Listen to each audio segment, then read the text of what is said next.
വല്ലാതെ ആഗ്രഹിച്ചിരുന്ന വിവാഹ രണ്ടാമത് മുടങ്ങിപ്പോയത്. അതിന്റെ ദേഷ്യം മാറാൻ കുറച്ച് സമയമെടുക്കും. ഞങ്ങളോട് ദേഷ്യം കാണിക്കുന്നതിന് എന്തെങ്കിലും കാരണമുണ്ടെന്ന് പറയാം. എന്നാൽ ഏട്ടത്തിയോട് കാണിക്കുന്ന ഈ അകൽച്ച സഹിക്കാൻ പറ്റാത്ത.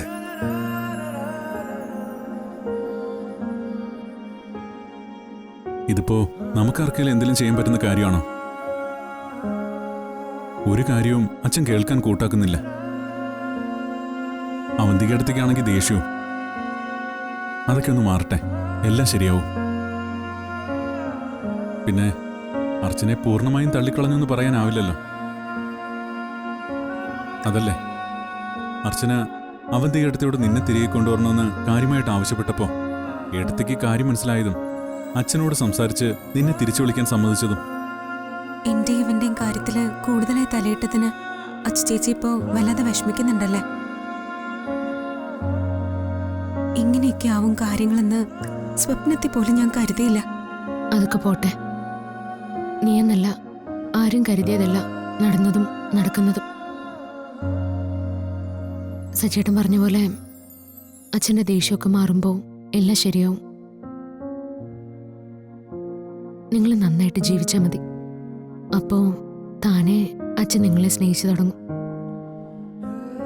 എൻ്റെ കാര്യം ഞങ്ങൾ തന്നെ അച്ഛനോട് സംസാരിച്ചോളാം.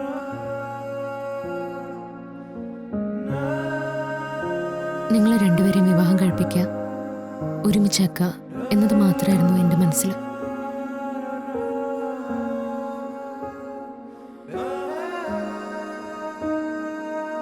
അത് രണ്ടും ഇപ്പം നടന്നു കഴിഞ്ഞു.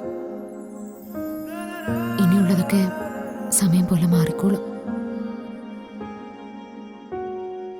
എന്തായാലും നിങ്ങൾ ഒരുമിച്ചല്ലോ, അത് മതി എനിക്ക്. നമ്മൾ ശരിക്കും ഇവിടുത്തെ അച്ഛൻ്റെയും അവന്തികടുത്തെയും കുറിച്ച് മാത്രമേ ചിന്തിക്കുന്നുള്ളൂ. ഇവിടെ ഉള്ളവരെക്കാൾ നമ്മളോട് ഏറ്റവും ദേഷ്യമുള്ളവരാ തൻ്റെ വീട്ടുകാർ. അവരെ ഇനി എന്ത് പറഞ്ഞാണാവോ സമാധാനിപ്പിക്കുന്നതും പിണക്കം മാറ്റുന്നതും. അനൂപേട്ടനൊക്കെ നല്ല ദേഷ്യം ഉണ്ടാവും. അത്രയ്ക്കും വഴക്കുകൂടിയല്ല ഇവിടുന്ന് പോയത്. പിന്നെ ആതിര അവരെ അവഗണിച്ച് ഇറങ്ങി വരികയും ചെയ്തു.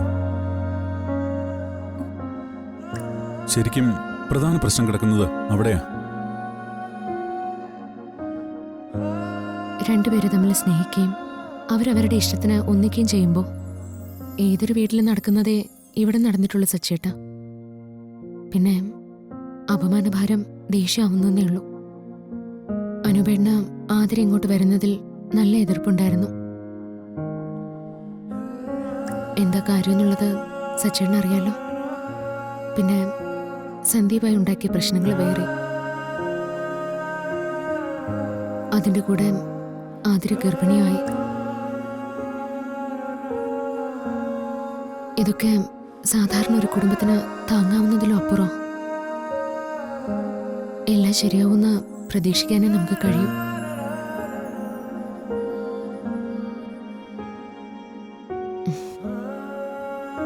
എന്തായാലും എല്ലാം ഇങ്ങനെയൊക്കെ അങ്ങ് തീർന്നല്ലോ, അത് തന്നെ ആശ്വാസം.